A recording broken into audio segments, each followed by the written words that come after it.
అదరకొట్టే కారం రంగు రుచి ఆచి కారం పొడి. వైసీపీపై బీజేపీ నేత భానుప్రకాష్ రెడ్డి విమర్శలు చేశారు. తిరుమల టార్గెట్ గా వైసీపీ నాయకులు పనిచేస్తున్నారన్నారు భానుప్రకాష్. వైసీపీ రాజకీయాలకి దేవుణ్ణి వాడుకుంటోందని అన్నారు. పరకామణి చోరీ చిన్నది అనడం దారుణమన్నారు. అదే చర్చిలో జరిగి ఉంటే అలా మాట్లాడేవారా అని ప్రశ్నించారు భానుప్రకాష్.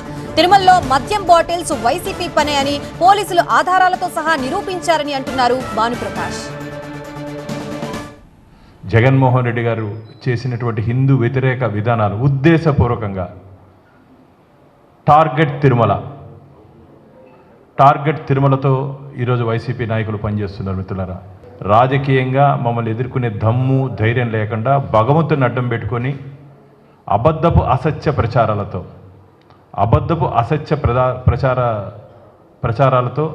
ఆధారాలు లేకుండా అబద్ధపు అసత్య ప్రచారాలతో వారు ఈరోజు టీటీడీని ముఖ్యంగా, అందుకనే చెప్పాను, టార్గెట్ తిరుమలతో వైసీపీ పనిచేస్తూ ఉంది. వెంకటేశ్వర స్వామి పరకామణిలో దొంగతనం జరిగితే చెట్టు కింద పంచాయతీ చేసి, నిందితుడితో చెట్టు కింద పంచాయతీ చేసి వాళ్ళు ఏదో ఘనకార్యం చేశారని చెప్పి చెప్తున్నారు. దొంగతనాల్లో కొలతలు ఉన్నాయి ఆయనకి. చిన్న దొంగతనం, పెద్ద దొంగతనం. బుద్ధి ఉందా అని మాట్లాడుతున్నారు ఈరోజు శ్రీవారి భక్తులు. బుద్ధి ఉందా అని చెప్పి మాట్లాడుతున్నారు. దొంగతనం లేదయ్యా కొలతలు. నీకు ఎప్పుడైనా సరే టీటీడీ ఆలయ ప్రతిష్టత కానీ, ఆలయంలో ఉన్నటువంటి పవిత్రత కానీ నీకు తెలుసా?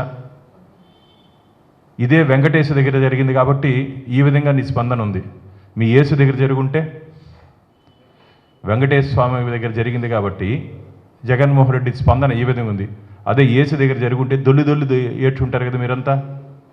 అంటే అంతా హిందువుల మనోభావాలంటే అంత దిగజారుడు వ్యవహారంగా మీరు భావిస్తున్నారా? పోలీస్ గెస్ట్ హౌస్ దగ్గర మద్యం బాటళ్ళు వీళ్ళే తీసుకుపోయి